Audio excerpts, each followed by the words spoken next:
Royal Enfield, ganda ng jersey nyo. Hindi nyo malang ako naalala. Sana mahirapan kayo bukas. Uy, gago ka! Aray ko! Aray ko!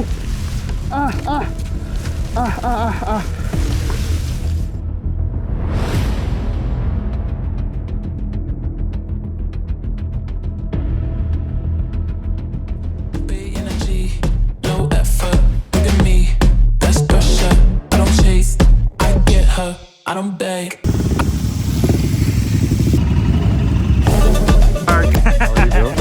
Magandang araw.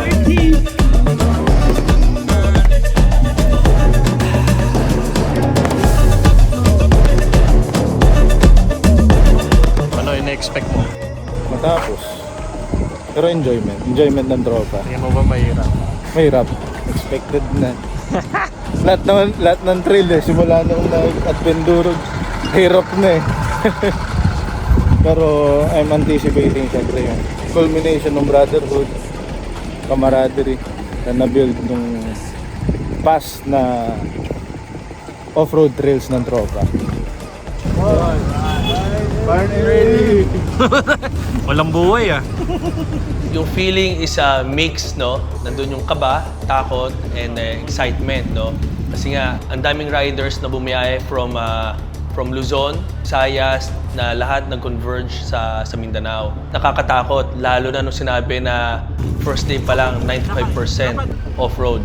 It's our first time, pero we've been riding together as a group. And the experience is amazing. Kasi for most of us, it's a dream come true. Eh, no? Yung team chemistry naman namin sa team, hindi naman siya naging problema kasi 1 year ko na silang kasama. Feeling ko mentally tsaka physically well-prepped naman kami lahat. Yun na yung pinakamabigat na desisyon ng team na mag-decide yung isang teammate mo na mag-drop out. Hindi pa rin pala natapos yung sumpa ni Kuya DJ, no? Aberya na naman. Ready na ba?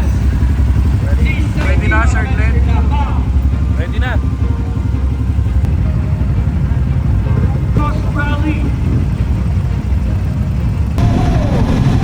Good morning, Kuya. Kuya, tandaan lang ah. Apo. Lakot jersey ah, pala kayo. Preparation ko nung FJ, number 1 yung mic. Pero bago yun, yung sarili ko eh. At yung kung ano yung gagamitin ko. So medyo confident naman ako, nakakayanin ko na. Pero pagdating sa Mindanao, na-realize ko na ang dami ko pa palang kailangan i-practice at matutunan. Makasali sa FJ, yun yung target ko. Kasi nabigyan ng pagkakataon, kaso Mindanao. So, thank God, nabigyan ako ng opportunity na makasali kahit pa paano Mindanao. Nung nalaman ko sa Mindanao gaganapin, super saya ko. Kasi parang napaghandaan ko siya for almost 2 years na nagtitrail ako.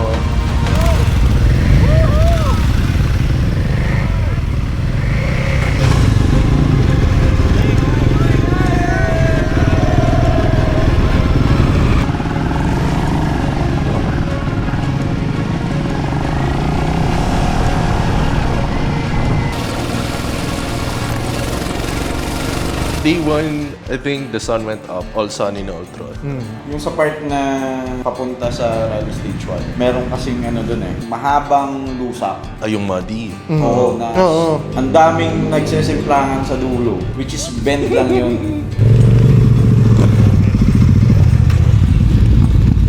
Puta, barato.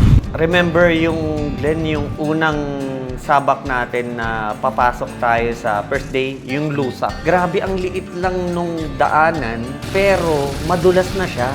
Tapos putik na siya. So honestly, medyo nauna na yung kaba ko. So parang turn ko na, kailangan ko nang pasukin din yung lugar na yon. Tinanay ko umiwas sa kay Coach Louis sa motor niya, pero habang tinatahak ko yon,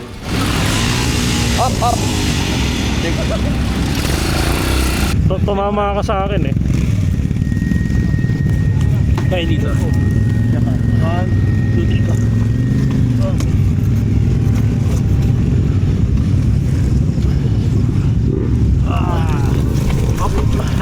Dapat primera. Hindi, naka-primera yan. Sumabit tong gulong ko sa gulong ni Coach Louie. From there natumba na ako, no. Pagkatayo ng motor, to pagkaabante ko ulit na nadulas ulit ako. Dalawang beses ako natumba. So from there medyo nawala na ako ng kumpiyansa. Okay, moral mo bumababa na. Sa aking pagmumotor, no. 1, 2, 3. 1, 2, 3, go.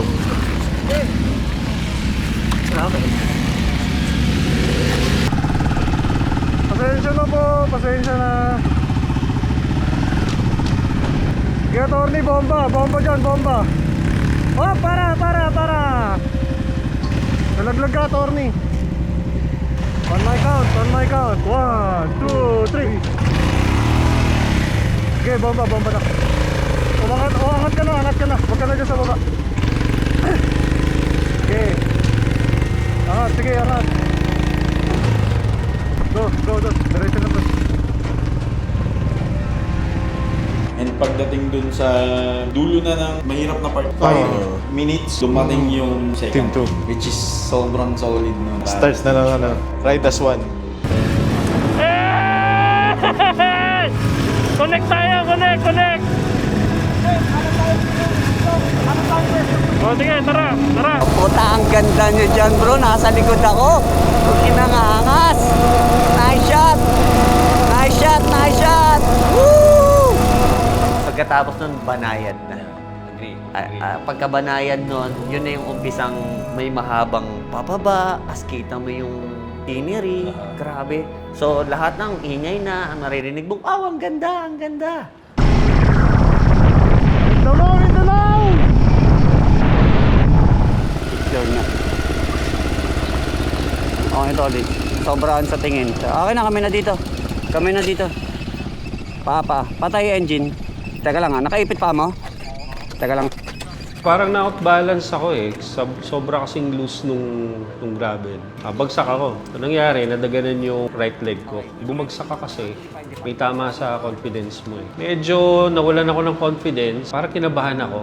Parang na-trauma kaagad ako. Pero si Sir Eric, sabi niya, normal lang yan. Normal lang na mawawalan ka ng confidence. Sasabayan kita.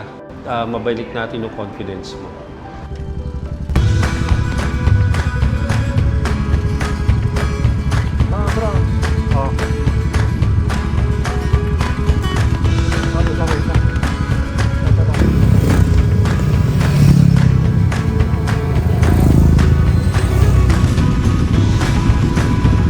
After ng second checkpoint, tapos na-receive na yung coordinates, going to checkpoint 3, dun na yung sinasabi nilang 21.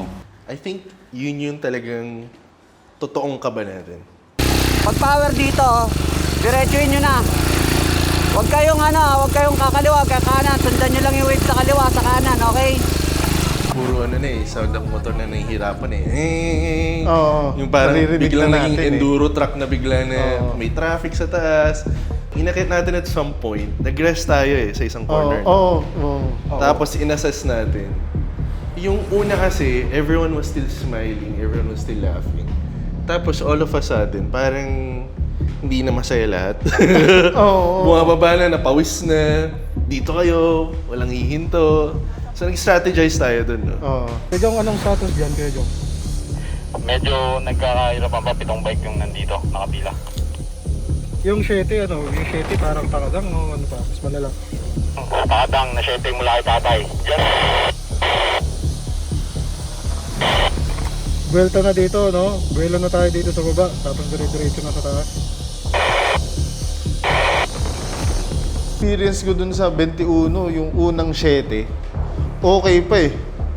Okay pa yung 7 hanggang makarating dun sa nung tumirik na yung motor. Tapos nung naibaba. Tapos nung naibaba na, nung iaakyat na yung motor, yun na yung nung hindi na siya mag-start. Pag-akit ko, nakita ko yung bike ni Attorney nandun sa gilid. Tapos doon, ayaw mag-start eh. So akala namin fuel lang kasi carb eh. So nakatingala kasi siya. Pagka-flat, nung flat, tinry yung umandar, ayaw pa rin. Start.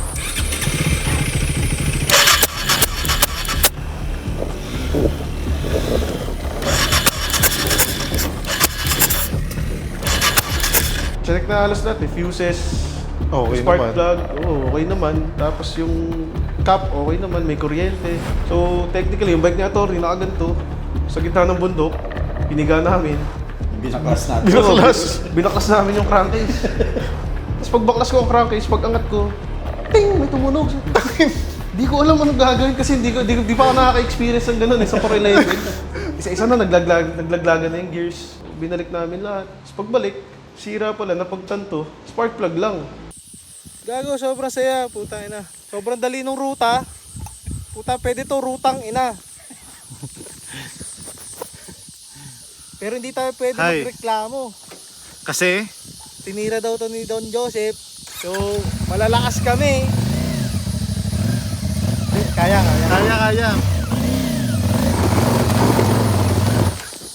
Dito kami sa Kawalan ngayon.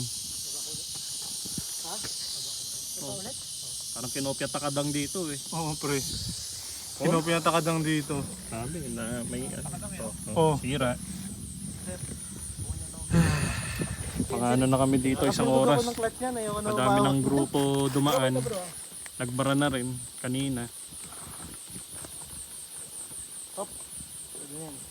Kamusta, Tony? Pucha, bro, nahihiya ako sa inyo. Pinaservisan ko to 2 beses. Not once, but twice. May experience nga kami sa Nakar na ganun din yung simptomas eh. Yung tumirik yung motor tapos ayaw mag-start. Nagdesisyon kami ni Adam sa ako na ibaba nga yung motor para maghanap ng pyesa. Kasi tansya na namin nun, spark plug yung issue eh. Nung nag-proceed na kami, naabutan na namin yung mismong main group. Wash up lang. May ano doon eh, parang gripo lang siya eh. So, nag-freshen up lang kami ni Kuya Jong.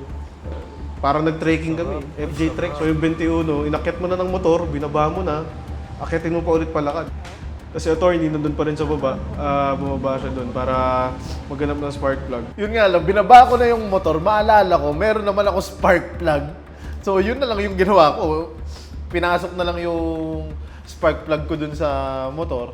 Tapos yun, humabol ako ngayon sa grupo, doon ko na sila naabutan. Naabutan ko sila noon nung nagkaroon naman sila, aberya naman ni Tolly. Isa sa mga naging preparation namin before FJ, makapag-tubeless kami ng tires. After nung aberya ni Atty., hindi na kami natantanan ng aberya. Naflatan naman si Tolly. Yun na lang pang kalso na lang yung ano. Kaya dukutin yun. Putul yan. Mata mo Kuya Jong. Ang photo niyan, putok ha. Sorry. Wala, nabibingkong din. Wag. Hindi, hatakin na lang natin. Latan ako. Pag-check namin, may pako pala sa bundok, no? Tapos kinailangan magpalit ng interior. Pagtingin namin, pulit na yung interior siya na yun. Nabot kami ng 1 oras dun sa tires kasi yung nabili kong Shopee na baklas ng gulong. Pagpasok namin ng ganyan, imbis na yung gulong yung matanggal, sumama sa bending yung Nayupi talaga siya. So kung ano-ano na lang yung dinampot namin. Yung parang ata yun. Power handle, pinasok, pinilit. The end of the day, umubra naman. So, Ano mag-work?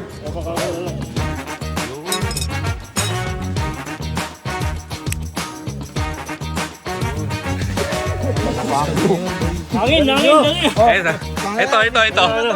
ano. Ito pa.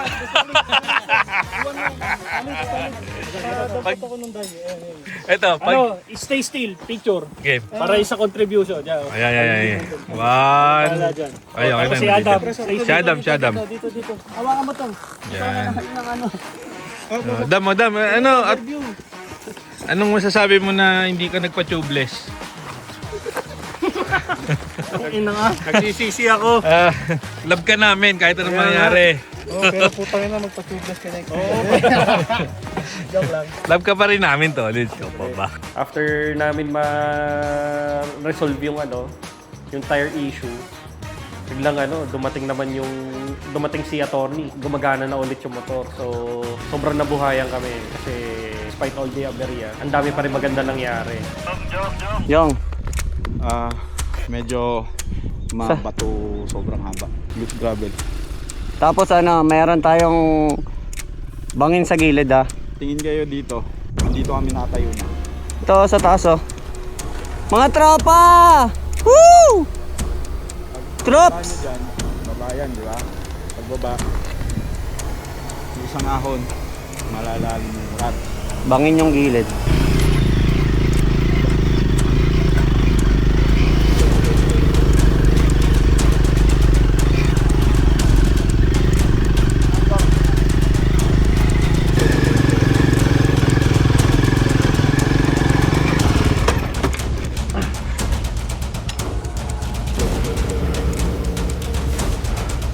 Nabitin ako.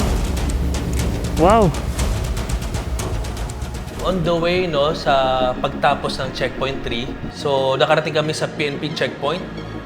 So instead of bigyan kami ng another coordinates para sa next checkpoint, checkpoint 4, apparently gabi na yon, kung di ako nagkakamali, around mga 7 or 8 o'clock na ng gabi. Ang message na lang sa amin is to manatili na lang kami doon sa lugar na yon at maghanap ng aming matutuluyan dahil delikado na rin na mag-proceed, mag-off-road sa ganong oras, no?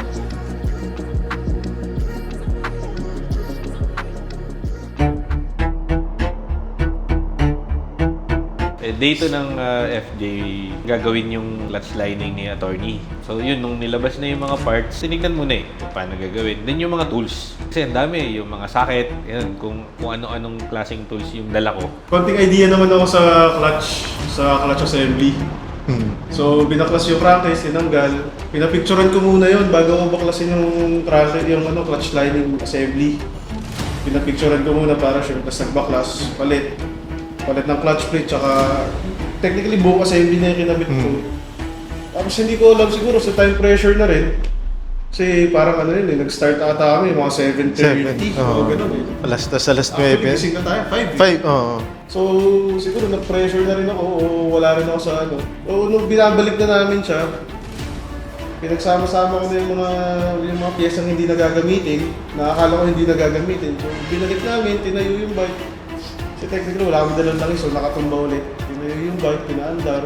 Nung finesse gear, parang ang lambot sobra ng clutch. So, nag-adjust muna kami, ayaw pa rin. Parang nakailang baklas kabit kami eh. Oo. Tapos nung binalikan yung picture, parang may isang magdagturo lang sa akin, parang kulang yung pyesa. Tapos nung nakita na namin yun, kulang yung pyesa. Andun nga, sa tinabi ko na papakilo na dapat yun. Kasama pala dun. So, doon ako na-discourage, hindi ko na alam yung thought process ko kung paano ko ibabalik yun. Hindi ko na alam, parang nanghina na yung loob ko. Parang 9:30 pa lang, umaga pa lang, parang hindi ko na alam kung ano mangyayari. Nag-decide na nga yung grupo kasi 9:30 na. Nag-decide na yung grupo na mag-proceed na yung iba. Para moving na, rolling na. So, ang naiwan na nun si attorney tsaka si Gerjong.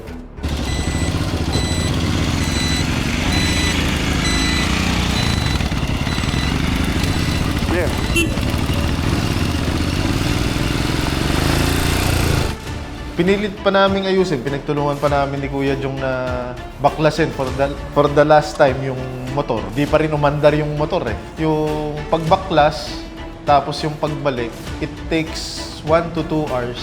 Nung nagko-compute ako kung hindi pa sure kung aandar yun, maalangan kami ni Kuya Jong. Mag-break na dyan. Ang ganda naman dito.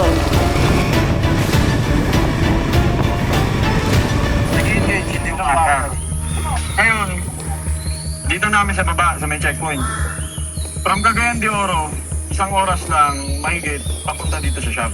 Mapipick up yung motor. Pero, ang bottom line is, bakit hindi na makasali sa tourney? Ito ang kasapin niya si Tony. Ano daw ba problema? Ba't hindi kumakagad? So, anong desisyon nyo, attorney, para... Tama bro. Hindi ko dahil nga nagano eh. Sa akin pre, kahit diretso na ni Boss Jong, kahit ipapick up ko na lang ito para dahil kumandar. Kaya natin kung Oo, Boss Jong. wala akong magagawa. Samahan mo to. Hindi, yun nga. Kaso, ang haba na ng habulin nyo, Kuya Jong. Yan nga eh. Papa kasi ng papa yung oras. Oo. Tapos hindi pa naman... Kasi pag siya mag-isa yung habol. Ako kaya ko kasi walang problema yung motor ko. Hindi. Problema kasi pag inabutan naman siya sa daan. Sa kalsada. Sige, kung... At least buo pa rin naman yung grupo nung kompleto pa din eh. Kaya mo na makabulin ko yun. Basta ito, mabano. Gagawin mo, maghahanap ka ng puro kalsada na lang hanggang dun sa... So wala, baback out na talaga. That time, nag-isip na ako na na iiwan ko na. Hindi ko na itutuloy yung Hindi ko na itutuloy yung adventure. Yun na yung pinakamabigat na desisyon ng team na mag-decide yung isang teammate mo na mag-drop out. Ang bigat sa akin na iwanan mo doon yung teammate mo na hindi makapagtapos ng FJ rally. Sobrang lungkot namin and frustrated kasi hindi na namin kasama si attorney. So may nakita kaming bridge na maganda yung view. May river sa ilalim, may mga mountains, may mga puno. So we decided to take a break, mag-usap-usap, freshen up, maglabas ng konting frustration. Sa moment na nandun tayo, na iniisip natin yung kasama natin, nandun tayo sa tulay na sobrang tirik yung araw. First time natin nung nagpahinga, yun, hindi na natin inisip yung kalalagayan natin kung okay tayo. Basta huminto, huminga, break, then ayun.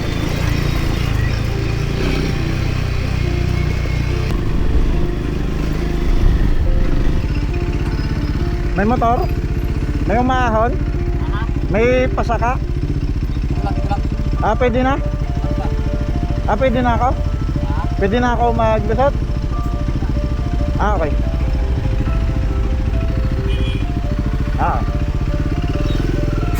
Salamat! Salamat!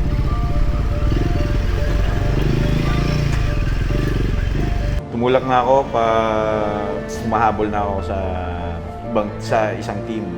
Para sa akin, 2 oras kang nagmumotor mag-isa sa isang lugar na hindi ka pamilyar. Nag-iiba na yung terrain. Ang lalaki ng susulputan naman yung mga bato na ahon. Since ako lang mag-isa at hindi ako ma-afford na matumba doon. Sa may school kasi nung time na pagdating namin, nung unang pumasok sa isip namin, asan na kaya si Kuya Jong? Kasi yan layo talaga ng gap eh. Sabi namin, hindi malapit na siguro yun kasi basta makakahabol yun. Nakamaps naman yun, nakamaps naman kami lahat eh. Tapos biglang sabi ni Coach Louie, "Oy Adam, abangan mo yung entrance, baka biglang dumating si Kuya Jong."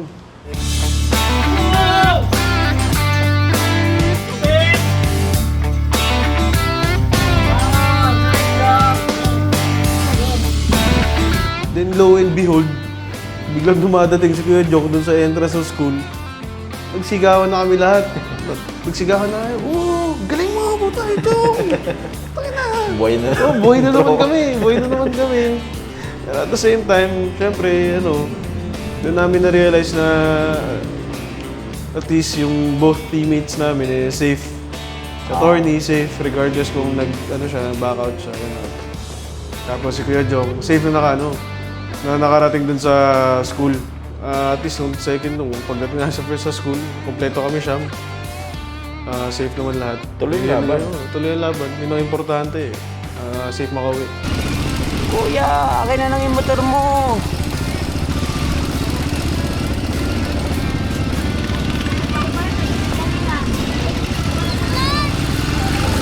Hello!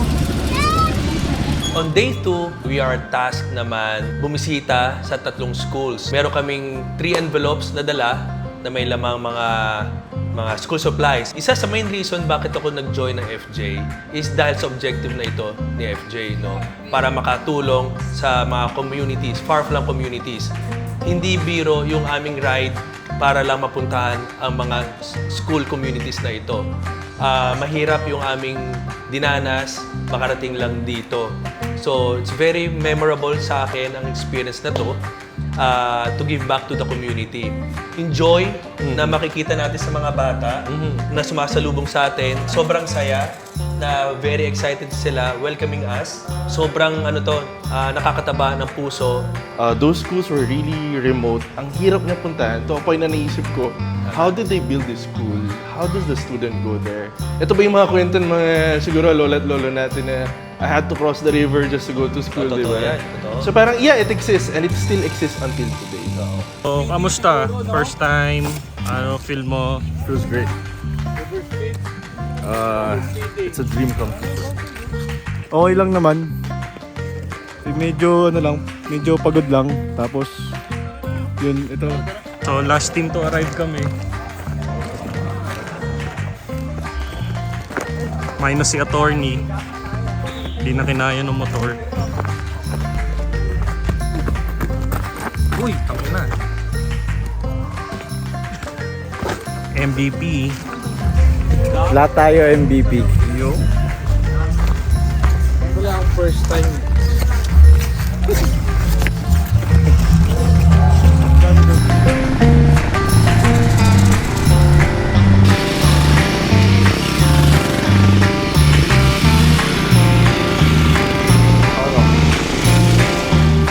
Nagbigay tayo ng canned goods pero bago umakyat doon medyo yun eh. Single track. Single track, rough road at saka pero maganda. Maganda siya. Banayan siya na paangat pababa. Pero paggabi na natin tinira. Oo nga, oo.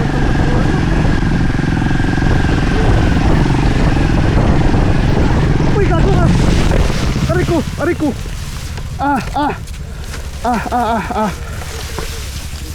Okay lang. Dito ako sa kabila. Sa dulo lang. Sige.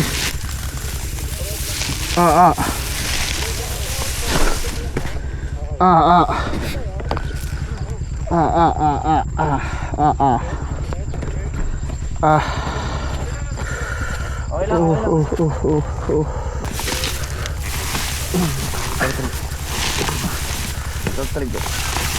1, 2, 3. Teka, Boss Grant. Boss Eric. Ako na lang dito. Ay, pwede doon. Ay, dito ako sa kabila. 1, 2, 3. Ay, puta. 1, 2. Ito, putang ina. 1, 2, 3. Durog ang dilata, Brad.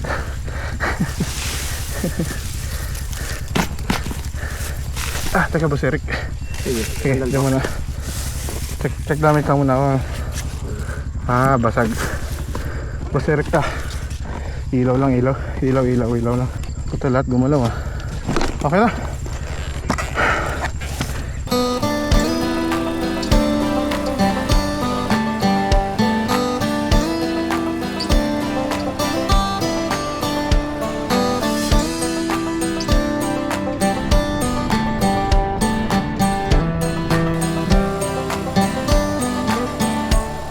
Tumawag na si Sir DJ na mag-proceed na lang tayo sa campsite kasi may hirapan na tayo pumasok doon sa trail. May mga hindi tayo napuntahan pero overall kasi nai-enjoy natin yung tinatakbo natin.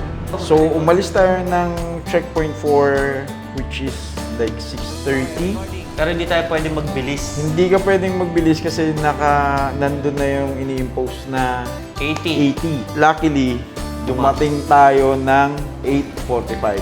15 minutes from cut-off time, Grabe. which is 9 p.m. Siyempre, tayo pa rin ang last team. Last boys. Last Oo, boys. the last boys. The last boys.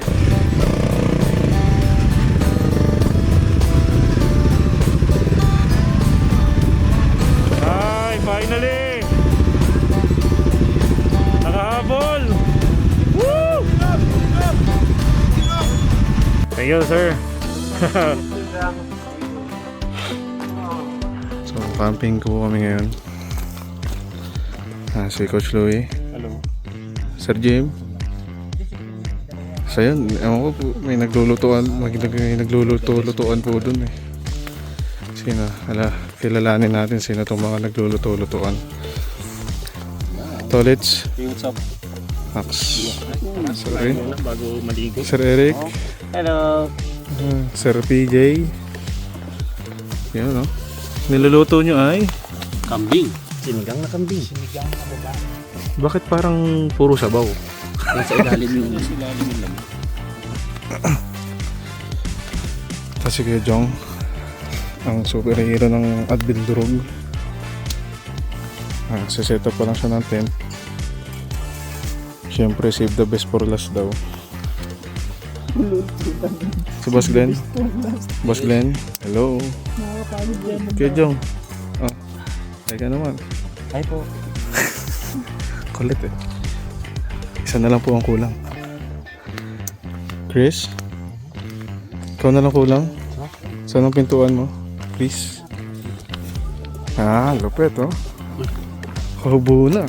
Ready na to. Kompleto na po. Ano pong kailangan, sir? Sir, okay na po kayo sa lahat? Settled na po. Sir, magbayad na lang po tayo ng parking tsaka tent pitching po, no, sir? Huwag niyo pong kakalimutan. Sir, thank you po. Thank you very much po. Good night po, sir. Papahinga na po ako, sir. Thank you po. See you tomorrow.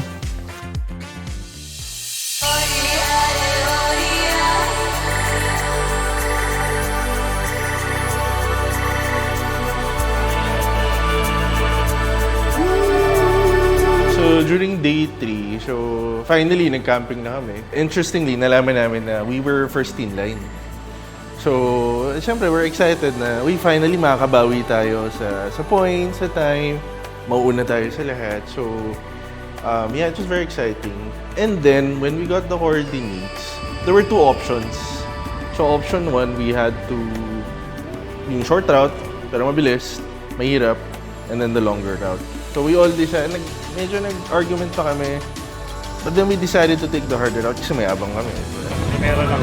Kanan. U-turn dyan.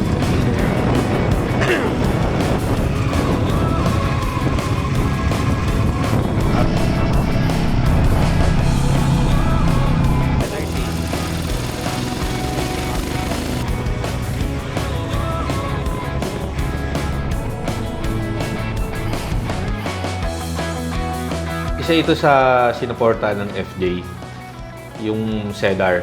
Kasi papasok kami doon, yung motor may entrance. Pagpasok namin doon, nakita na namin yung mini forest. Isang straight na daan yun, papasok. Masasabi ko magical. Sa movie ko lang siya nakikita eh.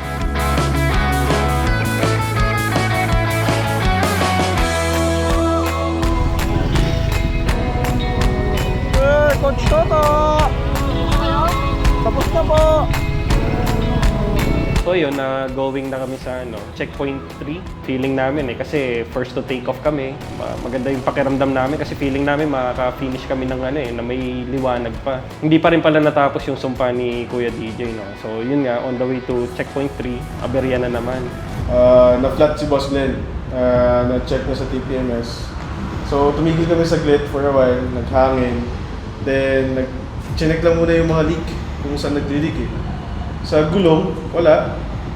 Pero doon sa pito, meron. Yung ang sabi ng locals, may malapit na vulcanizing. Kasama namin si Philip. Philip, yes. So, kasi medyo may communication barrier. So, nung kinakasunod ni Philip, andun na si Boss Glenn na yung kasama ni Philip doon. Pero, bagong lahat, pasensya na, hindi ako nagpa-tubeless, no? Salanan ko yun. Ang nakakalungkot doon kasi, naayos naman siya kagad, pero kumain siya ng siguro isang oras sa aming sa araw na yon.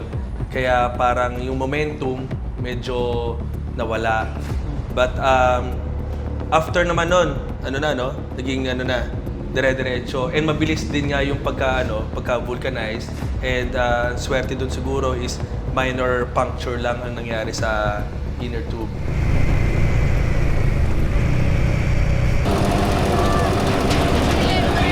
Part of the coordinates was kailangan namin bumili ng mga goodies for the kids and in the community. So we went straight there. Everything was smooth naman. Maraming kaming kasabay, maraming nag-overtake, maraming pabalik. So crowded siya.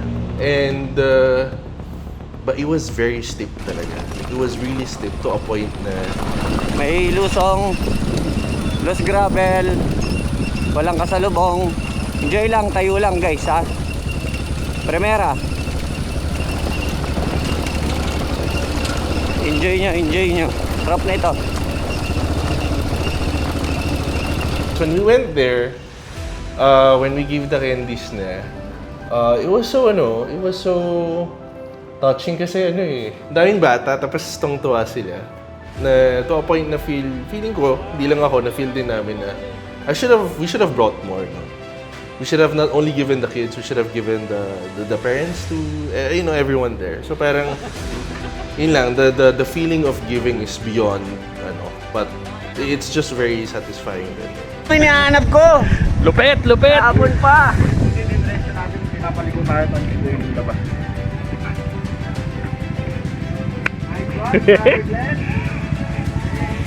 I'm proud of you. Boss Glenn. Trail rider na yan. Most improved. Most improved player. Puta. Pwede? Nice one, Philip. Nice one. Nice one. Nice one. Ito yung iba niya. Solid. Pogi. Nice one. Naka-video ko. Ayan. Nice one. Lub-lub muna. After namin doon sa so apparently last community na yun na pagbibigyan namin ng ng mga regalo. Sinendan na rin kami nila Kuya DJ ng ng next coordinates. So habang pinaplot namin yung yung coordinates, sa guro parang medyo magulo eh. So parang pinapadaan kami ng highway. So dinoble check namin sa ibang map applications, no. Tapos sinilip namin na kaya tagusin yung sub-checkpoint 2 and sub-checkpoint 3. Nag-decide kami lahat na gawin yung yung rutang binibigay talaga. So after noon, pumasok na kami. Medyo amazed pa kami kasi yung entrada sobrang ganda. Putang ina! Ang ganda! Good choice, good choice, good choice! Sir Eric, nakasalubong ka ha, Pipre. Solid! Mindanao! Thank you! Solid! FJ! Sorry, naminis ka na namin! Manageable siya daanan. Then after a while, isang maliit na river crossing lang.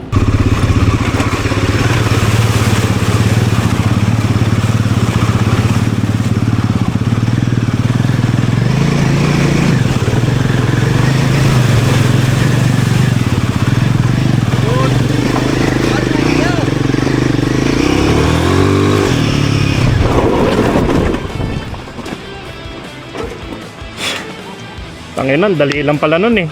Nahirapan kayo doon? Oo nga, maganda yung linya sa gilid eh. Hindi ko na napansin dapat kumanan pala. Putang, opal talaga oh. Gago, kita bukas yung camera ko oh.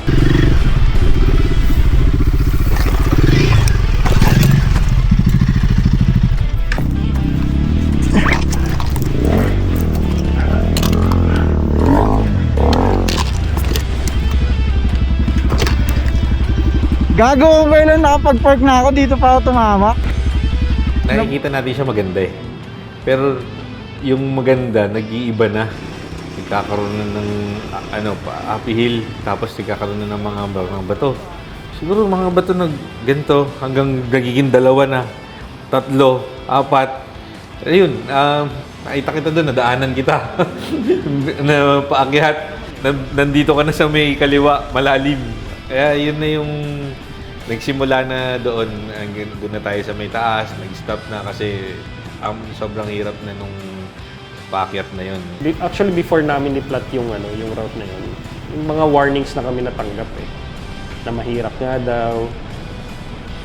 Parang ang nasa isip lang namin nun, nandito na tayo eh, di ba? Parang enjoy na rin natin kahit mahirap. Sumot pa ako doon sa gutter. Yun yung yung moment na tinulungan na ako ni Adam ihahon yung motor.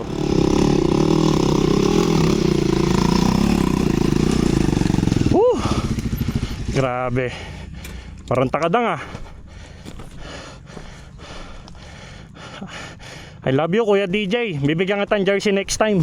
1, 2, 3. 1, 2, 3.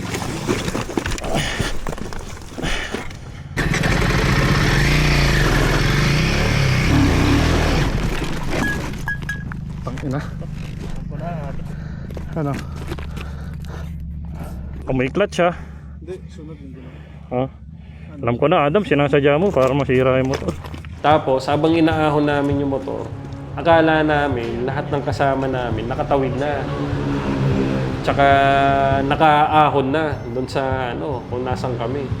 Sagot nila, nung pagtanong namin, sumagot sila, si Tolits wala pa. So, tinake namin yung route. Ang ganda ng daan. Sumemp lang ako. Nawalan ako ng rear brake. So, hindi na ako nakahabol sa team. Kaliwa lahat kan!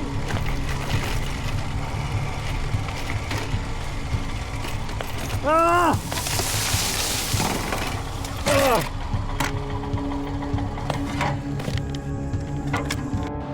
Tinry ko namang humabol, pero nung pa-cross na ako ng river, nakita ko sila sa kabilang bundok. Ang liit na lang nila. And nakita ko yung bundok, sobrang taas, sobrang tarik. So nag-decide ako, sabi ko sa intercom, wala na akong rear brake, bagsak na yung moral ko. Decide ako na mag-give up na sa ride. Sabi ko, hindi ko nakakayanin.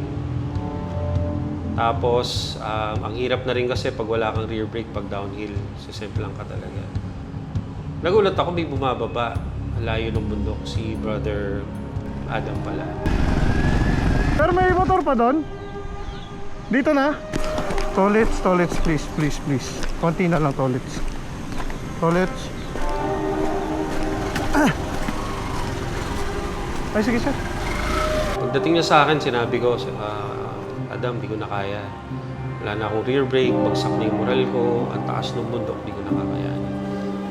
Pero sabi ni Brother Adam, Tolits, sabi niya, sabay-sabay tayong umakyat, sabay-sabay tayong nag-start, sabay-sabay tayong matatapos sa finish line.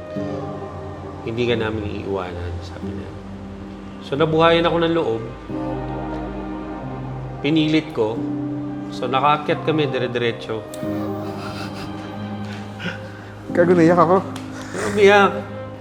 So, ayun, dahil kay Adam, nakatapos ako ng FJ, kundi dahil sa kanya, hindi niya ako binalikan. Kasi sobrang layo na talaga namin eh. Ayun, so sabi ko, pipilitin ko, sige uphill, dire-diretso ako. Pero nung downhill, ginapang ko na, paapaan na lang. Tawag nila kalabaw, di ba?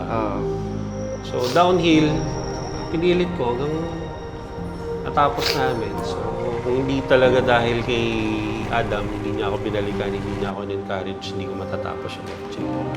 Ano yung team effort naman yun eh. Yep. Nung nagka-call out nung nalaman namin na mag-isa na si Tolits, syempre, nalagasan na kami ng isa eh. So, ang mindset ko, as much as possible, wag na. Tapusin namin to. At the same time, sobrang liblib na kasi ng lugar eh. So, alam ko na very slim chance na mailabas yung bike ni Tolits that time. Sumakay na kami sa bike namin, tapos sabi ko na lang, Tolits, huwag mo na tignan yung taas. Sundan mo na lang muna yung linya ko. Ako na lang muna tignan mo. Sabi ko, kakayanin natin ito, makakakit tayo. Kala namin patapos na. Pero mahaba pa pala yung ruta.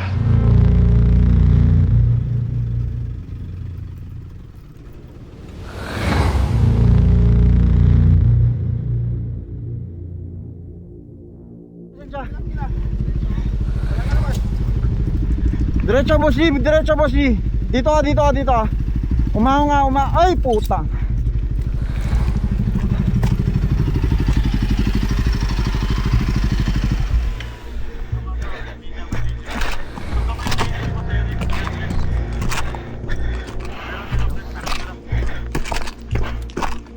Saglit lang, saglit lang. Saglit lang, minor ka muna kayo dyan. Hanap ko yung medyo flat, saglit lang. Sa uphill na to, si Kuya Jim ang nasa unahan ko. Dire-diretso kami paakyat. Biglang natumba si Kuya Jim sa left side. So ako naman, pumunta ko sa right side, no? Para maiwasan ko siya. Kaya lang, pagpunta ko sa right side, nawala na ako ng traction, puro bato. Tapos napunta ako sa edge na mismo ng, ng bangin. No, buti na lang, napakaliwa ko. At doon, dire-diretso na akong natumba ng motor. Halos lahat kami, ang feeling namin, hindi na namin matatapos eh. Kasi madilim na. gabi na, parang 7 p.m. 7 p.m. nandun pa kami. Hindi pa kami nakakalabas ng mahirap na part. So, nung pag-check ko sa maps, parang sabi ko, kutsa pagka-exit natin dito, sementado na pala. So, parang lahat kami, medyo na-boost yung drive to finish ulit. So, rekta kami, palabas nung ruta na yon. Tama naman, sementado nung pag-exit namin doon eh. Pero pag-abante namin ng konti, putya, na naman? Batuan na naman na puro pababa. Ang mahirap pa doon, ang dilim, kaya ang hirap ma-manage. Ang nangyari pa noon, nagkaiwa-iwalay na kami kasi yung iba na hinog na talaga yung mga nasa dulo. We have to all finish this and the time was really short. We were all tired. Again, walang iwanan sa trail, so parang everyone was boasting malapit na, konti na lang, patag na. Kahit 3 hours, 20 kilometers na wala pa rin patag, pero it kind of boosted the moral, you know? So, yun, walang iwanan was proven there. Yung moral namin, sa lowest point na dahil sa mga nangyari, nalagasan kami no second day, muntik na kami sumuko nung third day, hindi pa namin alam kung aabot kami sa finish line. May point na gusto na lang ng masaya na kami kung makakauwi kami na kung makakauwi kami ng araw na yon, nung gabing yon. Nalaman ni Boss Glenn na 1 hour away na lang kami sa finish line. So that was around 7:30 p.m. So yung first half na nandun, bigla kaming na nabuhayan. Kaya natin tapusin to. Sila Adam, di pa nila alam. Kasi bumababa pa lang sila doon sa doon sa huling huling trail eh. Ginawa na namin, binilan na namin sila Adam ng pagkain, ng inumin, para pagdating nila, pahinga na lang sila, tapos kain, inom, rekta na kami. Hanggang after a few minutes, bigla silang dumating with Kuya Jong.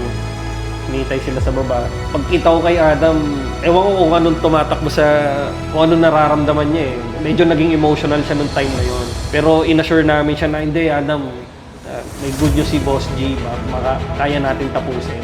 Nag-huddle kami to boost our spirit. Brotherhood! Photographer ka! Okay yan!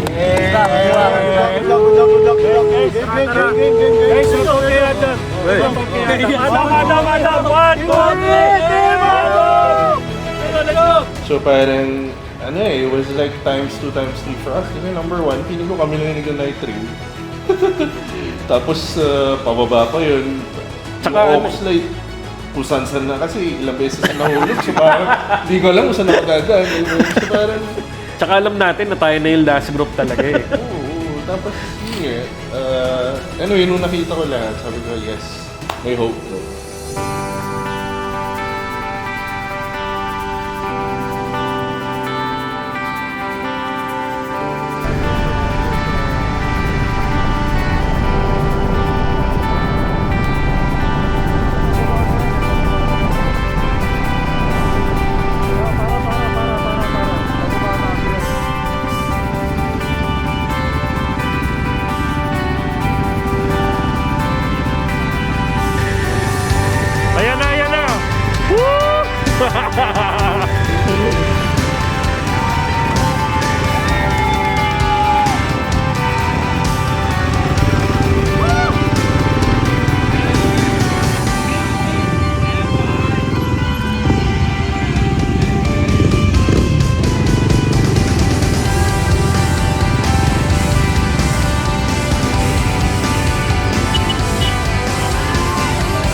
Last to arrive. Tangina, wala na tao. Welcome back, ladies and gentlemen. Team Adventure. Ladies and gentlemen, Team Adventure.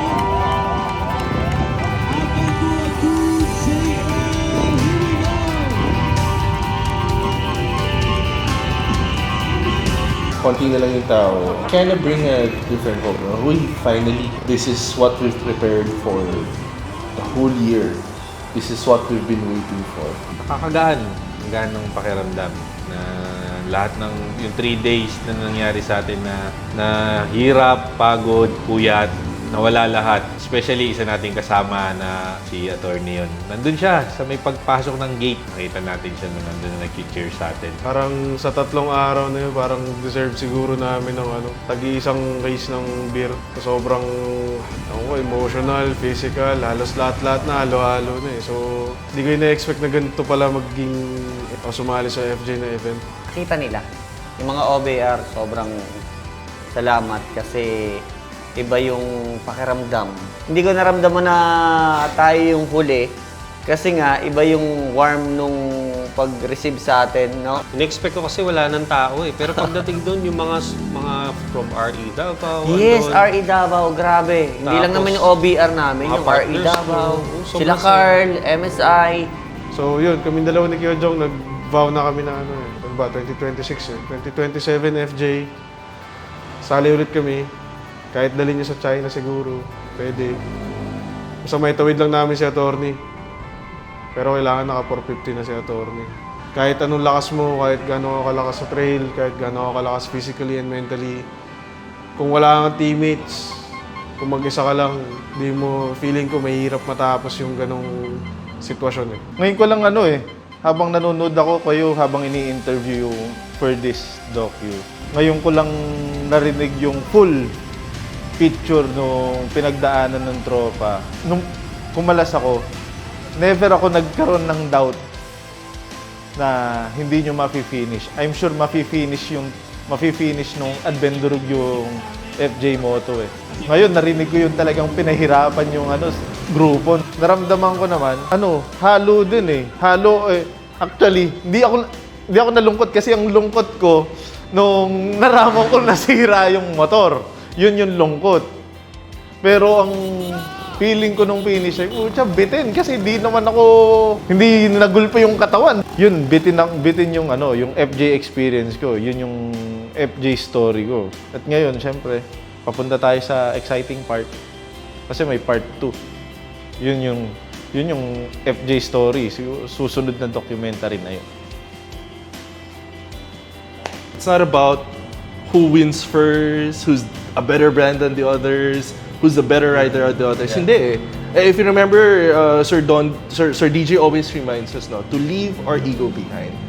So parang FJ Motocross, which reminded by Day2, it's about the journey.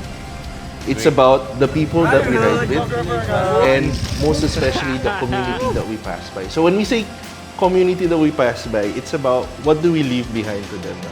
So we would like, as a good rider, with all the blessings or opportunities we want to leave a good footprint behind. So I think FJ reminded us that at the end of the day, it's not just about us, our ego, but it's about our journey, the people, and the community we pass by, which, it's a very good experience, I think, for all of us. Solid brother.